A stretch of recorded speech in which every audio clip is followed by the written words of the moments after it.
नमस्कार, मैं नेहा जोशी। आप देख रहे हैं द फैक्ट इंडिया। लोकसभा चुनाव 2024 में इस बार कुछ युवा सांसद, स्पेशली महिला सांसद, संसद में अपनी दहाड़ लगाती हुई नजर आ रही हैं। ऐसे में परिणीति शिंदे कांग्रेस से सांसद हैं, जिन्होंने भाजपा सांसद कंगना रनावत पर जमकर हमला बोला है और साथ ही 2024 के 3.0 मोदी सरकार के बजट पर भी वित्त मंत्री निर्मला सीतारमण पर भी कड़े आरोप लगाए हैं।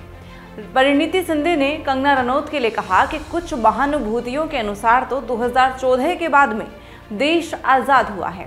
इसी तरह से ये दृश्य देखकर लगता है 2024 की सत्ता में पक्ष और विपक्ष मजबूती से खड़े होते हुए नजर आ रहे हैं। चलिए सुनवा देते हैं आपको कि महिला सांसद परिणीति शिंदे ने क्या कुछ कहा है। हम भारत के लोग, जो हमारे संविधान की प्रस्तावना है, इन 4 शब्दों में भारत की ताकत और महानता छुपी है।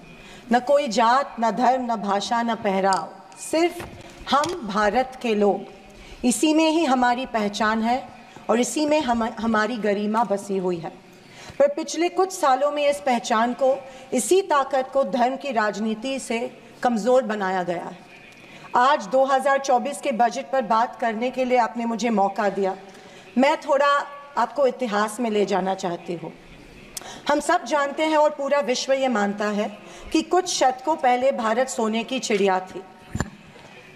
उस समय जीडीपी और इस प्रकार की चीज़ें नहीं थी, पर भारत इकोनॉमिकली और कल्चरली विश्व की एक महाशक्ति थी। और हम ये भी जानते हैं कि भारत में शूरवीरों की कोई कमी नहीं थी। बावजूद इसके मुट्ठी भर हमलावरों ने हमें कई बार लूटा और न सिर्फ लूटा, हमें सैकड़ों साल गुलाम बनाए रखा। ऐसे क्यों हुआ? पहले मुगल, फिर अंग्रेज ने भारत पर राज किया। ये वो कर पाए क्योंकि सोना, चांदी, हीरे जवाहरात, पैसे की कोई कमी नहीं थी। लेकिन कमी सिर्फ एक बात की थी और वो थी सामाजिक एकता की। धन, दौलत, ताकत कुछ मुट्ठी भर राजाओं और समाज के ठेकेदारों के पास थी। 90% समाज प्रताड़ित था और मैं ये कहूँगी कि जानबूझकर इन्हीं समाज के ठेकेदारों के द्वारा देश गरीब रखा गया था। आज हमारा देश दुनिया की 5वीं लार्जेस्ट इकोनॉमी है और मुझे ये उम्मीद ही नहीं बल्कि पूरा विश्वास है कि हम जल्द ही दुनिया की पहले नंबर की इकोनॉमी बनेंगे, क्योंकि इसके प्रगति की मजबूत नींव स्वतंत्रता के बाद के सरकार ने रखी थी। पर इसी के साथ आज हम सामाजिक तौर पर जात, पात, धर्म की शाखाओं में बिखरते जा रहे हैं, कमज़ोर होते जा रहे हैं। फाइनेंशियल इनइक्वालिटीज़ बढ़ती जा रही है। पैसा और सत्ता कुछ चंद ठेकेदारों के पास संचित हो रहा है, या मैं ये कहूँगी कि सत्ता की लालसा में ऐसा करवाया जानबूझ के जा रहा है।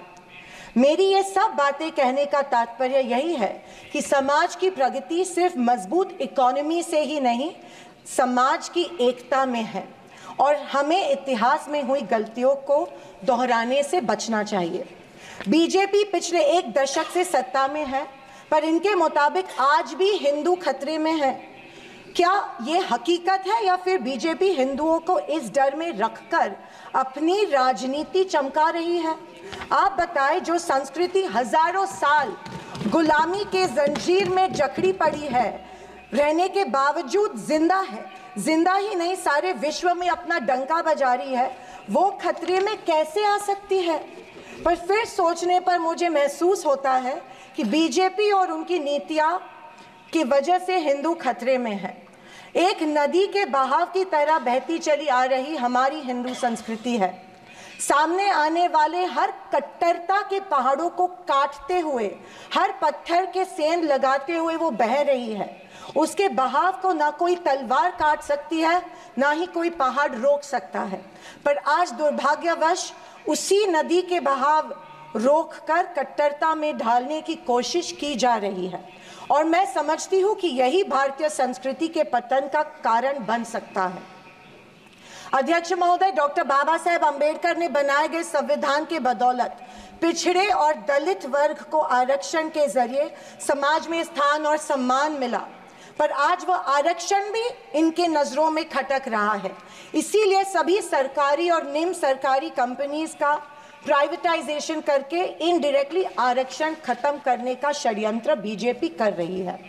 स्पीकर सर, इनके मुताबिक गए 2014 के पहले कोई भी अच्छा काम देश में नहीं हुआ और कुछ महानुभावों के मुताबिक देश आज़ाद ही 2014 में हुआ। खैर, आप कितनी भी कोशिश कीजिए, लेकिन इस सच्चाई को नहीं झटला सकते कि आज जो भारत चांद पर पहुंचा उसकी नींव इसरो के रूप में पंडित नेहरू जी ने रखी थी। 2014 से बीजेपी अपने झूठे प्रोपेगेंडा से कांग्रेस की लेगेसी को मिटाने की पुरजोर कोशिश कर रही है, पर इनकी लाखों नॉन बायोलॉजिकल कोशिश के बावजूद दुनिया इस देश को नेहरू गांधी का देश ही मानेगी। ये दुनिया की किसी भी कोने में जब जाते हैं तो इनको गांधी जी के प्रतिमा के सामने ही नतमस्तक होना पड़ता है। ऐसी सरकार और ऐसे वित्त मंत्री से हम क्या उम्मीद करें जो प्याज के बढ़ते दाम के सवाल पर कहती है कि दाम बढ़ते हो तो बढ़ने दो, मैं प्याज नहीं खाती। स्कूल कॉलेज के फीस बढ़ते तो बढ़ने दो, हम शिक्षा नहीं भक्त बढ़ाते हैं। पर फिर भी जनता की प्रतिनिधि होने के नाते मेरा दायित्व है कि मैं लोगों के प्रश्न इस सदन में समक्ष पेश करूं।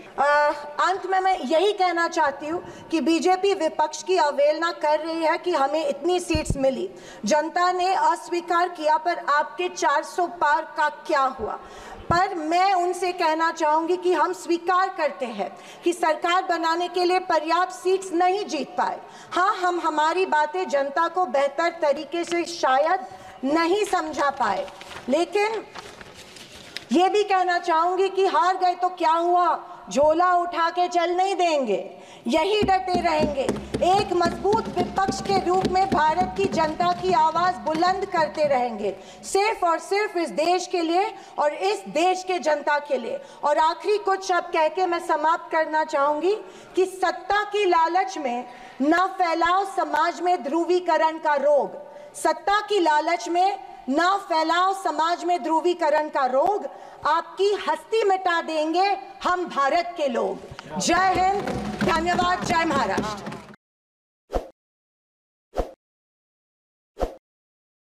ताज़ा खबरों के लिए विजिट करें द फैक्ट इंडिया की वेबसाइट और डाउनलोड करें द फैक्ट इंडिया ऐप।